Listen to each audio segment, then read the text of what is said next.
శివభక్తుడి అవతారమెత్తాడు. ఒంటిపై కాషాయం, మెడలో రుద్రాక్షలు, చూడ్డానికి స్వచ్ఛమైన బాబాలా బిల్డప్ ఇచ్చాడు. బాబా ముసుగులో ఉన్న అతన్ని నమ్మిన భక్తుల్ని నిలువునా దోచేశాడు. బంగారాన్ని రెండింతలు చేస్తానంటూ ఉన్న బంగారంతో ఉడాయించే దొంగ బాబా మోసాలను బయటపెట్టారు పంజాగుట్ట పోలీసులు.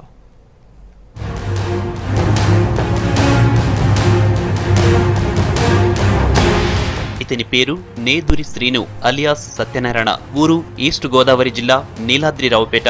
చోరీలు, మోసాల వృత్తిగా ఎంచుకున్న శ్రీను బాబా అవతారమెత్తాడు. శ్రీశైలం, వారణాసి, తిరుపతి, షిరిడి లాంటి పుణ్యక్షేత్రాలకు వచ్చే తెలుగు భక్తులే ఈ దొంగ బాబా టార్గెట్. పూజల పేరుతో భక్తులకు మాయామాటలు చెప్పి నిద్రమాత్రలు కలిపిన తీర్థమిచ్చి వాళ్లు నిద్రలోకి వెళ్లగానే ఒంటిపై ఉన్న బంగారంతో పాటు విలువైన వస్తువులు దోచేస్తాడు. ప్రజలను, అమాయక ప్రజలను మభ్యపెట్టి ప్రజలను మోసం చేసి వారికి మత్తు మంది ఇచ్చి నేనే బాబాను, నేను శివభక్తుని, నేను అనుకున్నది మీకు సహాయం చేయగలనని ప్రజలకు చెప్పి నేను బంగారం కూడా పుట్టిస్తాను, ఎక్కువగా అంటే చేయగలను, అదేవిధంగా బంగారంను అతి తక్కువ ధరలో కూడా మీకు ఇప్పించగలనని ప్రజలకు నమ్మబలికి వాళ్ళ వద్ద నుండి డబ్బులు, ఆభరణాలతో పాటు మాయమయ్యే వ్యక్తి. ఇలా వైజాగ్ లోని ఓ కార్పొరేటర్ ఇంట్లో పూజల పేరుతో నమ్మించి ఆయన కుటుంబాన్ని మత్తులోకి దించి బంగారంతో ఉడాయించాడు. చెన్నైలో ఓ ఆశ్రమం నడుపుతున్నానని, అందులో తనకు వచ్చిన బంగారం తక్కువ ధరకి అమ్ముతానని చెప్పి అందినంత దోచేశాడు బురిడి బాబా. 2013లో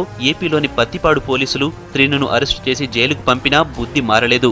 ఏపీలోని విశాఖపట్నం, శ్రీకాళహస్తి, తిరుపతి, కర్నూలుతో పాటు హైదరాబాద్ లోని పంజగుట్ట, గోల్కొండ, ఆసిఫ్ నగర్లలో బంగారం తక్కువ ధరకు అమ్ముతానని మోసం చేశాడు దొంగ బాబా. ఈ బురిడి బాబాను అరెస్టు చేసిన పంజగుట్ట పోలీసులు కేజీ 200 గ్రాముల బంగారం ఆభరణాలు, 4,20,000 క్యాష్, 6 సెల్ ఫోన్లు స్వాధీనం చేసుకున్నారు.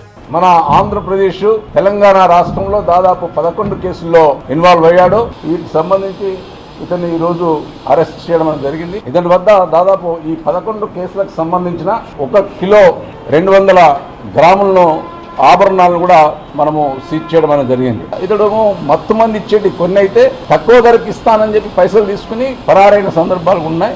బాబాల ముసుగులో ఉన్న ఇలాంటి నయా మోసగాళ్ల విషయంలో అప్రమత్తంగా ఉండాలంటున్నారు పోలీసులు. అత్యాశకు పోతే సర్వం కోల్పోవడం ఖాయమని హెచ్చరిస్తున్నారు.